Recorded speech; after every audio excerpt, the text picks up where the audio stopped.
Do you love the Tabernacle Choir? This year, the choir's music is everywhere you are. Listen to your favorite choir songs and music and the spoken word anytime you want on Alexa by simply enabling the skill. Alexa, play music in the spoken word. Now playing music in the spoken word. You can also download the Tabernacle Choir app, subscribe to the choir on YouTube, listen on Spotify, and have access to all their wonderful music. Happy listening. Do not, I repeat, do not miss your chance to win every week. You win big every week on the KSL Sports Zone. This week, you can win tickets to see the Black Crows at Utah First Credit Union Amphitheater. That's coming up on August 13th. Listen to the KSL Sports Zone all day Wednesday for your chance to win tickets to the Black Crows on August 13th at Utah First Credit Union Amphitheater out there on the west side. LeBron announcing on Friday, we were off Friday, that he's signing with the Philadelphia 76ers, and Riley has decided he's pretty much guaranteeing that the Sixers will be the Eastern Conference representative in the finals. First of all, never said that, never implied it, never thought it. I look into your heart. You do not. You are not a general authority. You cannot look into my heart. Okay? I am a captain authority, not a general. Not a general, you're just a captain? Yes. I don't know. I mean, I certainly, it seems like he's the type of player that could be like a really, really good piece to the Philadelphia 76ers, but I guess this is the hard part for me with like these athletes that have been so incredible and they get towards the end of their careers. Are they willing to be that piece? That's the key right there, I believe. Is he willing to be the piece? If he wants to come in and be the man, then they've got problems. Maybe he's willing to be the I'm going to give him the benefit of the doubt. If they bring in Bronny. No, he made sure that Poor Bronny Bronny. got paid before he left L.A. Did you hear that whole story? Yeah. Bronny. Gets his deal guaranteed, and the next day LeBron conveniently, hey, I'm leaving L.A. I think they knew he was leaving, though. I think so, too. I think so, too. But With that in mind, if he's willing to come in and be a spoke in the wheel, a cog, then I see no reason why it doesn't work. Yeah, but your boy Joel Embiid, I mean, his best ability is not availability. That'll ultimately be their downfall, as it's always been the last several years. He's a player, but he's hurt all the time. He can't stay healthy to save his life. He missed college seasons. Dude's going to be late to his own funeral because he's going to be injured. Well, sorry, I couldn't make it to the It would be the funeral. ultimate injury at that point, I would think. Yeah, but he won't make it. That's all right. I don't know. If he's available, man, he's a player. Jalen is one of my favorite players because I just think he has that. I don't know. He has that surliness. You know, he's a surly player. Like he has a chip on his shoulder. Like I love that type of player. He makes Russell Westbrook seem like Mr. Rogers. Right, and I think probably I like that type of player because I think they're less and less available in pro sports. Yeah, but he wanted to be the man. Was he jealous of Jason Tatum? You got to be the man in Philly. You got to being the man.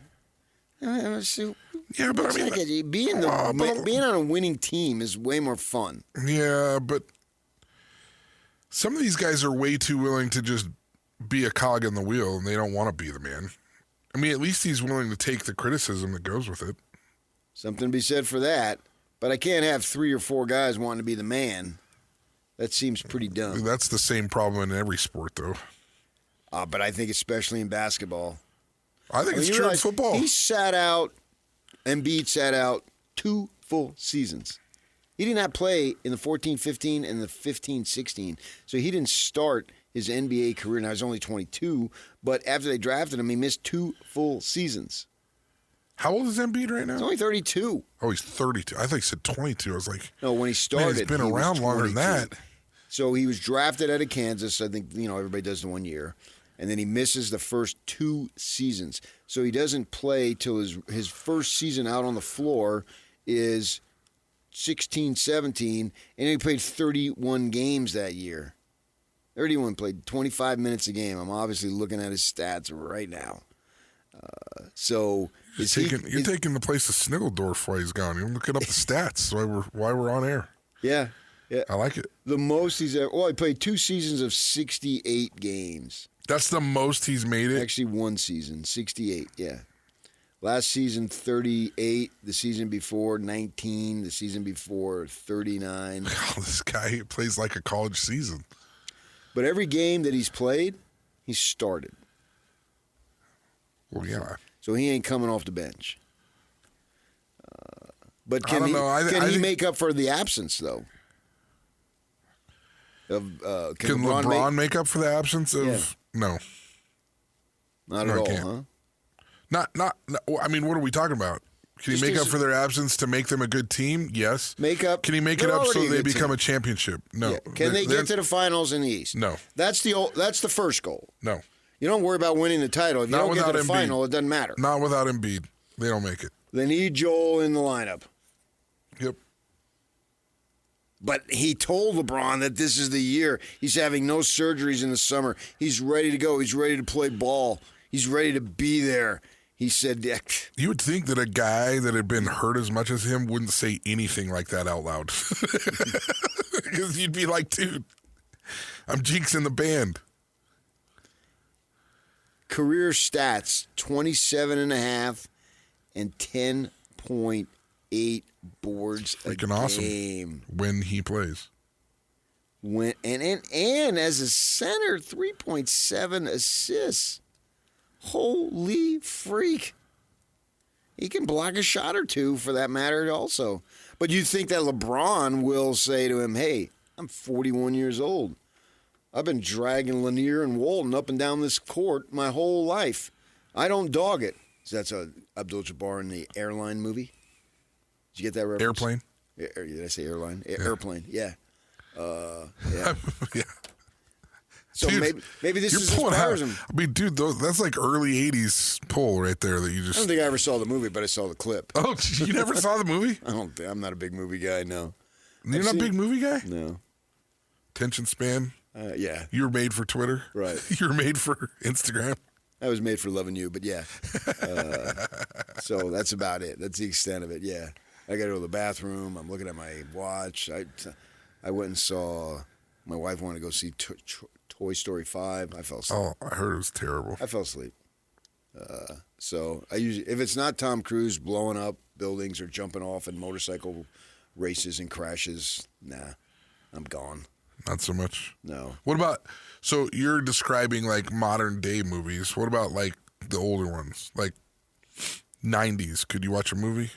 Or were you just never a movie guy? I was never really a movie guy, but some of them sometimes. I go if she wants to go. Yeah. I say, you pick it, and I'll click it. So. Jackie's been carrying you on her back for a long time.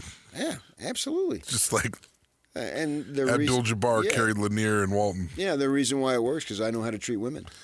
Do you? Oh, yes. Have you ever noticed that when somebody has to tell you they're humble or they tell you that they're really good with women, they're usually not?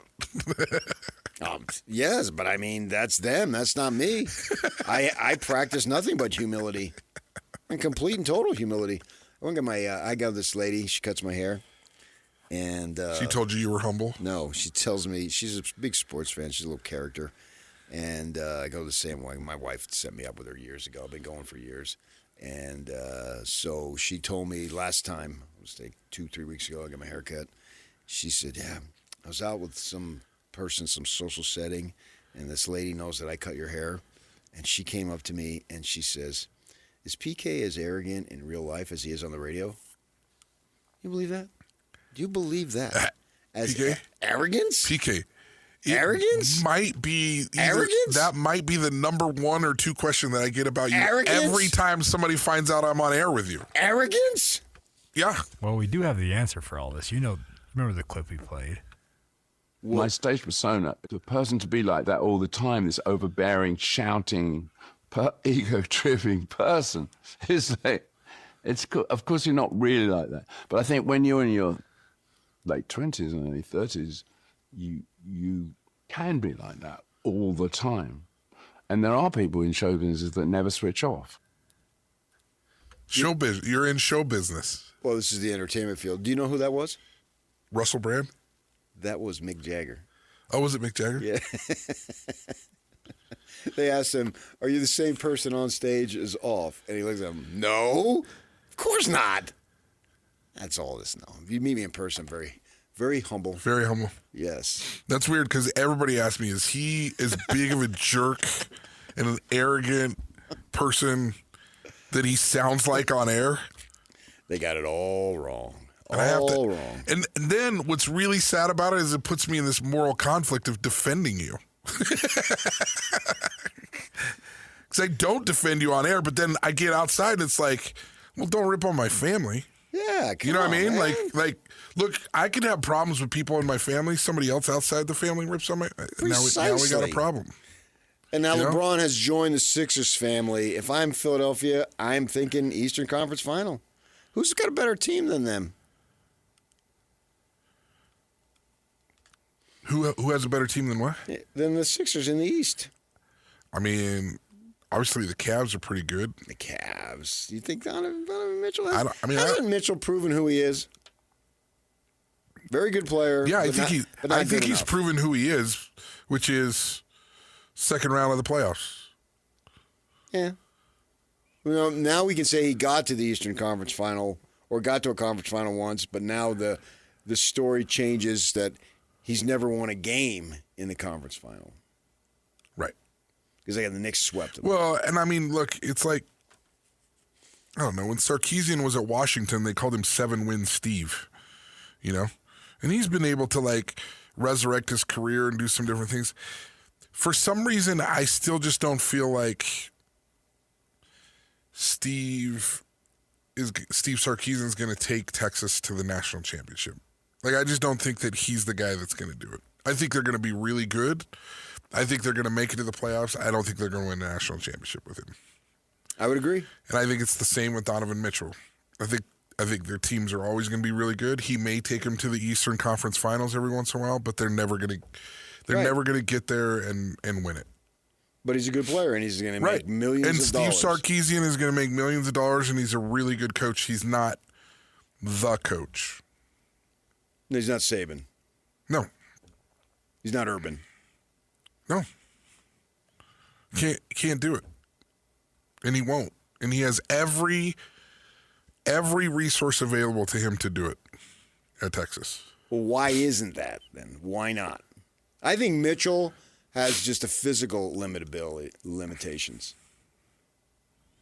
Steve? No. Are you asking me why Mitchell- Steve can't make it or why Donovan can't make it? I'm saying as a player, to me, it's obvious why Mitchell can't do it. Yeah, I think he has size limitations that don't allow him to take over a game at the end that some of the greats in the past have been able to do. If he was 6'7", Well, that's the same story with me. well, that's the same thing with me in baseball. If I could have just hit and fielded and run, I would. I mean, we all got reasons, right? There's only 3 reasons why I didn't make the bigs. Couldn't hit, couldn't throw, couldn't run. Yeah, you take away those 3. My intellect for the game was sensational. It was insane. Yeah. But the 3. No, I do think there's some limitations for Donovan.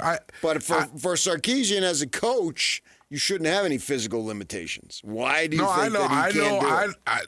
I personally think his biggest problem is authenticity. He's phony? Yeah. In what way? I think he acts one way and he's got all kinds of answers. And then the next thing you know, he's ripping some dude that's telling him to get back before a game starts. And I think he's got all the answers in the public, and then he's using and abusing players in the background. Like I just don't. I get no authenticity from him. None. And I know there's a whole bunch of BYU guys that played with him driving off the road going, but he was so authentic to me. Maybe to you.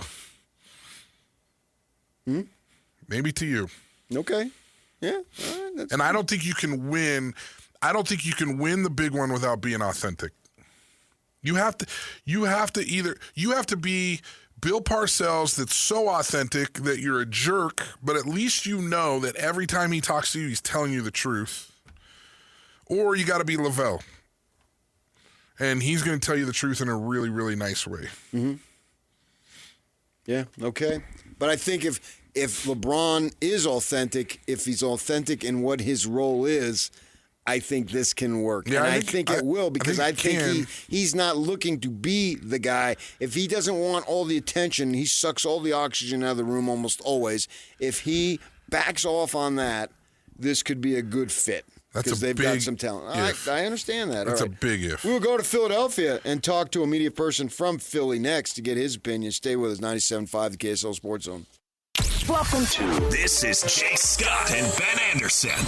I am back to where I was before this whole summer league started. Hall of Fame or bust? Are we sure any rookie is starting? Oh, no, we should not be. No. I don't think that ever changed, though. No, I'm totally with you. I started off with, I don't think he's going to start. I said I wouldn't be shocked if Svi Mikhailiuk starts. Maybe it's Ace, but the Jazz are trying to win games next year. Ace wasn't particularly good when he was on the floor in summer league either. I know he had back injuries, but is Ace ready to help you get to the playoffs as a starting shooting guard in the NBA? Well, the truth is probably not, and I think Darren is showing that right now, probably not. He's certainly not the best option you have. And if you are worried about the game of politics out there of, well, why is Ace coming off the bench for Darren if Darren was good but not great in summer league and Ace was good but not great during an entire regular season, maybe the answer is neither of them starts. That's totally fine. Catch Jake and Ben afternoons from 2 to 6 on 97.5, the KSL Sports Zone.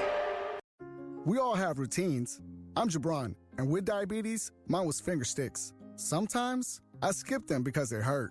The Freestyle Libre 3CGM changed that. It gives me glucose insights without finger sticks. Learn more at freestylelibre.us. Finger sticks are required if your glucose alarms and readings do not match symptoms, or when you see check blood glucose symbol for the first 12 hours. The views expressed should not be used for medical diagnosis or treatment as a substitute for professional medical advice. Individual circumstances may vary. For prescription only. Safety info found at freestylelibre.us. Thanks for joining us, DJ and PK. DJ is off, mental health performance coach and former Utah State and BYU quarterback and NC State assistant coach for football is joining us, Riley Jensen. Right now, we're going to Philly, talking to Derek Bodner, who covers the Sixers for Philly Sports. Wow.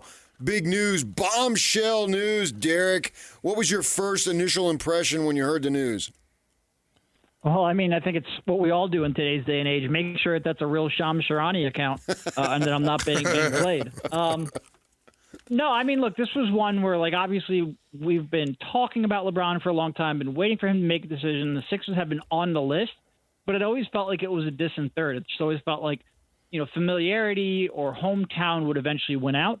And, the Sixers just don't have, outside of, like, Bryce Harper, Philadelphia does not have very many star-level MVP-level athletes that choose to go there. So it was pretty stunning. I think there's a pretty obvious basketball case that you could make, but there's a lot more that goes into a lot of these decisions than just pure basketball. So, yeah, it was absolutely stunning. And it, quite frankly, is still stunning 3 days later. Oh, man, I can remember you brought that up about Bryce Harper. Now, I live in Utah now, but I was born in North Jersey, and my sister went to Glassboro State, so I spent a lot of time with her. She lived down there at Ocean City in the summers, so I got a lot of Philly in my background. And I can remember when Harper signed. If I remember, it was during spring training. Spring training had already begun, if I remember correctly, and he's a kid that I've actually saw play when he was 12 years old out of Vegas in travel baseball, so I'd followed Bryce Harper and all that stuff. And I remember when he signed, man, I had to get on. I had to listen to Missinelli to go at length. It was such a huge story at that time. I turned on the radio on my phone from back there, and I would imagine that this type. Now, Bryce Harper was entering his prime. He'd already had some good seasons. LeBron is obviously at the end, but in terms of community reaction, you rival the same type of thing there? Oh, 100%. And look, the Sixers have had two pretty groundbreaking moves in the last month. Look, everybody was absolutely excited and stunned about Jaylen Brown. This one, amazingly, has more people talking. And I say that because, like, Jaylen Brown is in his prime star who could be a building block for 3 to 5 years, possibly even longer, whereas LeBron is obviously, like you said, at the end of the career. So you would expect that the 29-year-old who was just sixth in MVP voting would get a little more fanfare, but this is LeBron James. Everything is different about that. And, yeah, when you talk about a team that was just 2 months ago pretty down in the dumps, A really good win over the Boston Celtics in round one, but then a humiliation against the Knicks in round two, and a team that was being anchored by two relatively old, pretty injury-prone stars. The excitement and the turnaround in that excitement is a sense of whiplash that I was not expecting this summer, but it's definitely reinvigorated and breathed a lot of real excitement into this fan base. Hi, this is Riley Jensen here. I do disagree a little bit. Maybe you're talking about people that choose Philadelphia, but come on. Saquon Barkley, Terrell Owens, Bryce Harper. I mean, there's been people that have gone to Philadelphia that are big stars, isn't there? Sure, but Saquon he was a hometown kid. He grew up an hour north of Philly. Fair enough. So that's a little bit different. I brought up Bryce. Bryce was maybe the first time in the modern era somebody outside, like an MVP caliber player from the outside, chose Philly. So it's something we're still kind of getting used to. But yeah. So my real question, and I was just pushing back a little bit on you, is Embiid and LeBron, two significant stars. Obviously, Embiid has some significant injury history and mileage, but in terms of managing egos, can these two, can they mesh together? Can they become a team that really pushes for a championship and can put their ego aside? Yeah, I think it'll be interesting. I think that I probably worry about the egos a little less than just the pure fit on the court. Because obviously LeBron has had a ton of success in the league. Embiid has been an MVP caliber player. If this was earlier in their careers, maybe it would be a little more difficult. But I think Embiid, quite frankly, has been – Embiid, I think one thing we saw when Tyrese Maxey really started ascending and when they added James Harden, if you are good enough, Embiid is willing to sacrifice touches and to cede control of the offense. And I think he's had such a burden in terms of just creating offense for the team for so long. I think he'll be fine from a mentality standpoint. I do worry a little bit that they're just two players who like to operate pretty much from the same spots on the floor, whether that's, LeBron kind of in that mid post or Embiid, running a lot of pick and roll and mid-range ISO games. You got to worry about that a little bit. It would be great if Embiid can extend his range because he's a lot more comfortable from the mid-range. He'll shoot 50% on 17, 20-foot jumpers, but stepping out to the three-point line, he doesn't like doing at quite the same volume. So I'm a little more worried about the floor spacing, the floor spots they like to operate. I think from a just pure ego perspective, you never really know until you're asked to do so. Like Embiid's very rarely had matching talent around him, so you have to see how it plays out. But I do think probably just the pure mechanical fits concern me a little bit more than just ego. Derek Bodner joining us. He covers the Sixers for Philly Sports. The Jaylen Brown situation, no one questions his talent. But for whatever, I think the reason, at least publicly, he wanted something that he couldn't be in Boston maybe and soured on the organization. So beautiful trade. I mean, I think you make that 100 out of 100 times for sure. He's only 29 years old, so he still has some good ball ahead of him. Making $57 million. It's an outrageous amounts of money, but that's what these guys make these days. I'm wondering, clearly there had to have been some conversation, so certainly he doesn't pick up his phone and says, oh, we got LeBron. He must have been clued into it, and the baggage there is a little bit, it's not overwhelming concern, but it's a little bit of a concern that now you got all this talent. Who's going to be having the ball the most when it comes down to FGAs? Who's going to have the most? All that stuff. How do you think with him all that messes? Yeah, it's an interesting question because, like you said, there's a lot of concern over whether or not he wanted to be an equal 1A with Tatum in Boston. He obviously made a lot of comments about how this was, maybe his favorite year of his career, both because I think the implication that he was the leading force of the offense, and also just that they overachieved the way that they did. And now you're in a spot where, like, some nights you might be a third or fourth option. I don't think as an overall season he will be a third or fourth option. I think he will quite possibly be right up there with anyone. But you will have certain nights where you have mismatches to exploit, matchups you want to attack. He might not be getting the role that he is accustomed to. Is he okay with that? And I think it's going to come down to two things. Like, I think a lot of times when you change situations like that, the first year is always the easiest. It's easy to talk yourself into that in a new situation. Like if he was going to be a second or third or fourth option in Boston, it would probably be a little bit tougher of a conversation because he's been there so long. But coming to a new spot, you want to be on your best behavior. So year two, if they win in year one, all of a sudden it's a lot easier in year two to go back into that role. But if they struggle, if they don't meet expectations, if it's clunky at times, that's when I think you start worrying about it. And yeah, I think there's always got to be a concern, especially a guy like Jalen right now, who's, he's eligible for an extension. I think yesterday was the first day he was eligible for an extension. There'll certainly be a conversation if they don't do anything this summer that they will have next year. You want that Supermax contract. Is this potentially going to get in the way of that? And again, people are willing to sacrifice stuff like that when you're winning and competing for a championship. But if you come up short, that's when I think I start worrying about that.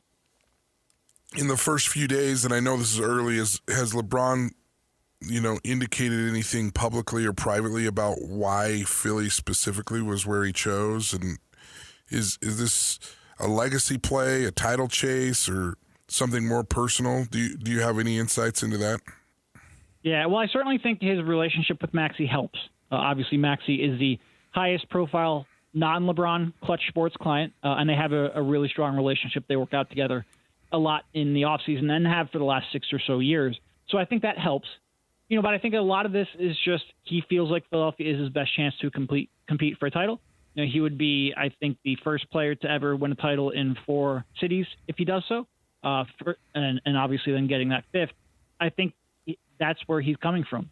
So no, I don't think it's necessarily like, and winning a title helps with legacy and all that. But I think it's a little bit of Maxey, and Maxey helps you feel confident in their talent on the floor, but also comfortable in the locker room. And a lot of he just felt like this was the best place to win a title, and whether or not he ends up being true, we will find out in time. On paper right now, you look at that starting 5, and that's really impressive. Throwing Edgecombe, kid we saw play at Baylor here in the Big 12. We like him, NBA body. He had a nice rookie season. You already mentioned Maxey. And then the other 3 guys. I mean, that can rank right with anybody in the league. How about the bench? What's that going to look like? I know they got Caldwell Pope and Dean Wade, I think were off-season acquisitions. Tell us about what they have as far as filling out the actual rotation. No, I mean, you started off there with the keys. Anthony Simons they signed for, I think, $6 million. He is an elite off-ball shooter. Doesn't play a lick of defense, but he will help spread the floor for your stars, so I think he will fit in that regard.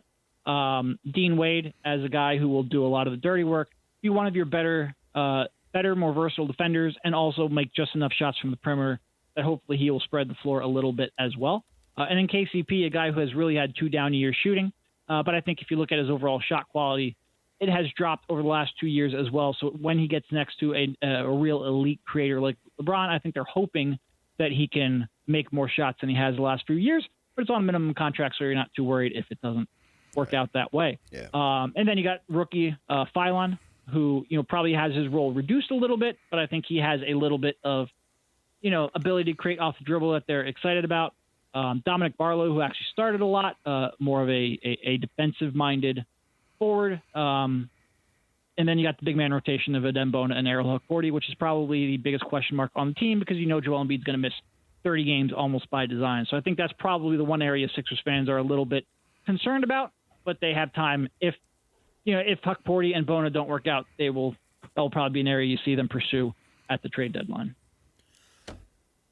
I think I read or saw where Embiid told LeBron that this is the first summer he's not having some type of surgery. So the implication being that, he's going to be healthy going into the season. But you're right. He's going to miss 24 games minimum, at least a track record, if not more. But really none of that matters if he's available come May and then for their sakes if they got to June. So what do you think the chances of that are, that when it is the postseason, when it matters the most, that they have the health and the availability of the players that they need, realizing that's just a guess?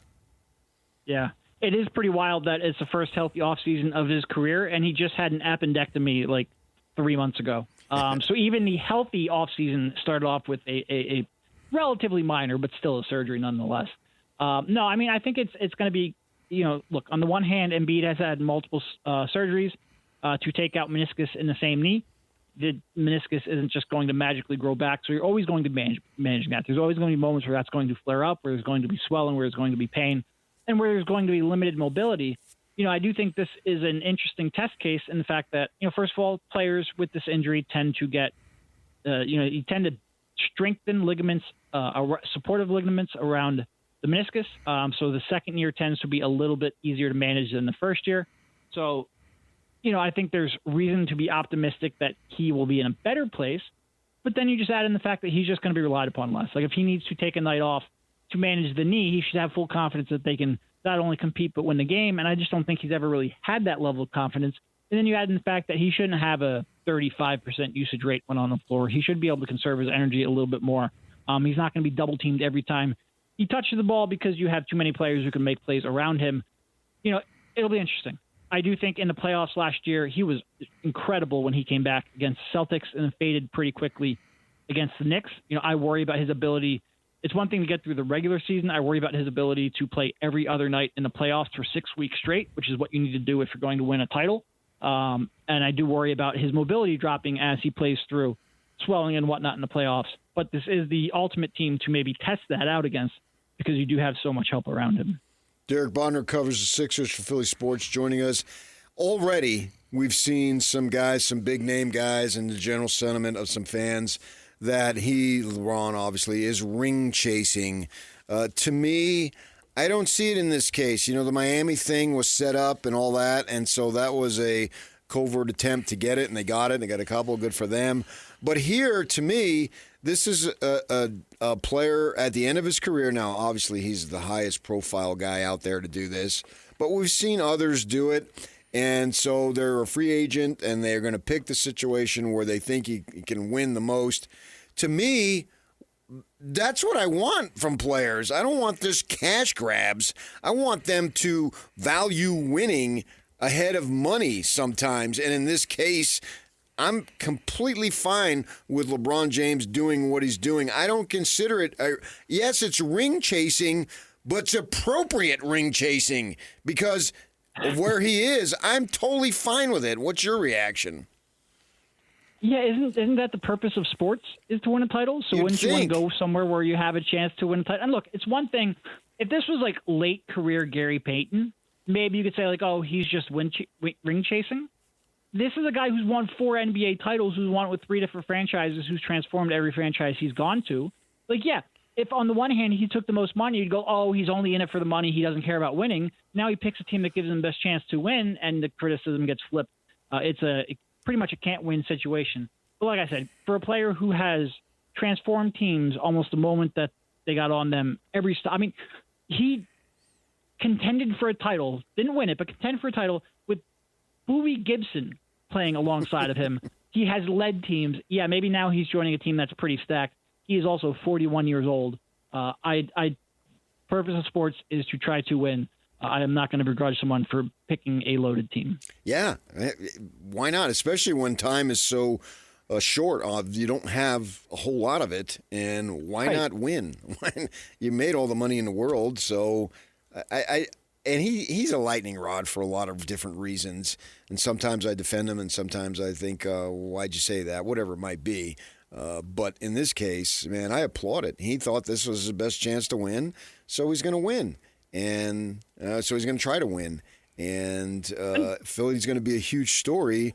And whatever they make, the Sixers, whatever they spend on this guy, they're going to make tenfold. I saw the price of tickets already for this season has gone up about 250%. It's going to be a wild time. And by the way, with ring chasing, like it's one thing because if you would have gone to Miami, right, and you're chasing for a ring, if you come up short, Miami's okay with that because you got them 2 titles and you have that shared history together. It goes to Cleveland, you're chasing a ring, but you're going home. You've already brought a title there.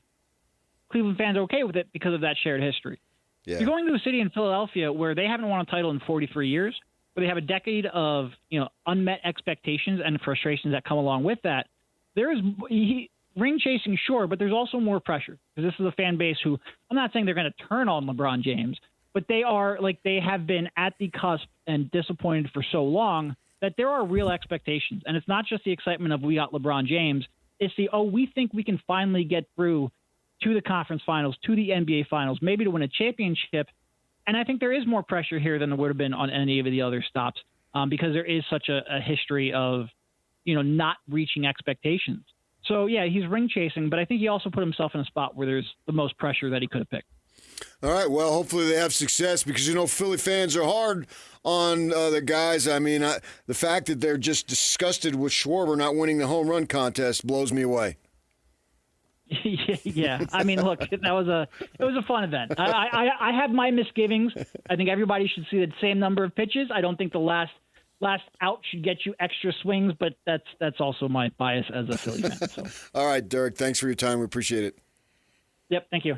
That's Derek Bodner, covers the Sixers for Philly Sports, and LeBron James going to Philadelphia. That'll be an interesting story all winter, starting in the fall, ending in the spring, and if they continue, maybe even get into the summer. Now we'll get a national perspective from Brian Getzeiler at the top of the hour. Stay with us right here on 97.5, the KSL Sports Zone.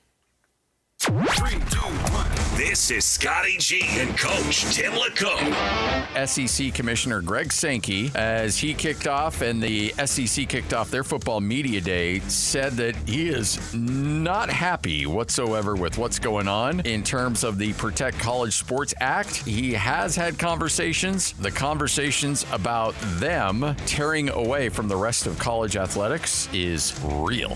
College football, it's ironic that they're against the Save College Football Act. They don't want to be governed. I mean, that's what I keep hearing. The SEC, the Big Ten, they're the ones that keep dragging their feet. Everybody else wants to get this done, but because they feel like they are better than everybody else, they should get a better deal. I really can't stand this guy. There are certain people out there that are just hell-bent on wrecking things that don't need to be wrecked. Catch Scotty G and Coach weekdays from 10 to 2. Presented by Mountain Land Supply on 97.5, the KSL Sports Zone. We all have routines. I'm Jabron, and with diabetes, mine was finger sticks. Sometimes I skip them because they hurt. The Freestyle Libre 3C GM changed that. It gives me glucose insights without finger sticks. Learn more at freestylelibre.us. Finger sticks are required if your glucose alarms and readings do not match symptoms, or when you see check blood glucose symbol for the first 12 hours. The views expressed should not be used for medical diagnosis or treatment as a substitute for professional medical advice. Individual circumstances may vary. For prescription only. Safety info found at freestylelibre.us. Make game day yours. Tickets, food and drinks, stats, and streaming. Everything you need is in the Utah Mammoth app. Download today and make game night easy. Download on both Android and iPhone. Tusk Top. DJ and PK, man, LeBron James, a huge story. Riley R. Jensen sitting in, mental health performance coach. What's your website, Riley? www.rjpg.net. www.rjpg.net. Riley Jensen Performance Group. Oh, I thought what it was rated because mine would be www.pkxnc17.com. Yours is PJ. You're a real star. PG. Okay. All right. We told a story earlier of a guy, Antonio Alfonseca, who has 6 fingers and was a reliever for the Marlins and treated my young family at the time like gold. And we had just met him at the hotel when he was pitching for the Marlins, and they were in San Francisco to play for the Giants, against the Giants. And he took us, my kids, onto the field, gave them signed balls, gave us tickets to the game. And apparently a former big leaguer and teammate of Alfonseca, was that it? Yes. So Ryan Hancock played at BYU. BYU quarterback, yes. Pitched for the California Angels at the time. Big leaguer. Great dude. Great dude. Sent this in earlier today. Said, "Hey Jake, I was just cracking up the Alfonseca story because I played Dominican Winter League ball with him, and he has both 6 fingers, PK, and 6 toes." 6 fingers and 6 toes. And I said he was actually very proud of them. He used to show it to everybody. Very funny dude. Yes. I looked up pictures. Dude's an alien. I mean, dude, it's 6 fingers. Yeah. And apparently 6 toes. I need to. Well, that becomes quite the conundrum because if you're mad, how do you give somebody the middle finger? If you have 6 fingers. You can't do that. New Jersey minds want to know. I mean, come on. Who cares? Well, the guy from New Jersey's concerned. Like, which finger do I do? Yeah. To really, like, tell him how I feel. Stick it to him. Yeah. That's a problem. He can't use that expression. That's very rare. I mean, just looking at the picture, I think it would still be the same because it's like a really, really small pinky. I mean, not so small that you wouldn't think it was a finger, but like, I mean, it doesn't look like a toe, but it looks like a finger, but it's way smaller. Back in the day, they used to say, "Give me 5." Did he have to hold one back? Hold on for a second. Or give me 6. Give me 6, dude. Who knows? Utah, give me 2. 2 what? 2 Utes. Thank you, Joe Pesci. We also got this from our good friend BYU Boozer, True Brew Coog. Oh, no. Says, hey, Yock, can you let Riley Jensen know? He said, can you let Jensen know that Riley is the most soccer name out there, boy or girl? And then he also adds this. Add Crosby to that list, too. What's this guy's name? True Brew Coog. He doesn't have his real name. His actual name is Devin. He's a good buddy. Like I've met him a handful of times, so he's True Blue Boozer Coog. Hey, BYU Boozer at True Brew Coog, and he does love his brews. There are certain things in my life that I didn't get to choose, but I also don't choose to talk about the intricacies of the pitch. And tell everybody that Messi's the greatest athlete ever to be in the history of this world. Hey, Messi's a legend. He is a legend, and I have all kinds of respect for soccer players. Yeah. I don't have a lot of respect for their fans. Now, their fans? You're calling out soccer fans? Ethan, Tanner, Sterling, Devin, Colby. Bring it. And Spencer Ferrero has your back here, Riley, because he replied. He's at Striker 1SF said this: Riley and Crosby are both hockey names. Ooh. So see what I mean? There you go. Riley is a hockey name? Totally. Oh, it's So's not. Crosby. Oh, I don't know about that, but Riley's not a hockey name. It's 2. It's a last name. He's missing a tooth. There's nobody on the NHL teams named Riley. Listen, you can come at me about my name, but it's about my persona. My persona is not an Ethan Tanner or Sterling-esque. Okay? I think it's more of a Brad. you think my persona is Brad? No, I think it's Brad. Brad. God, that's annoying.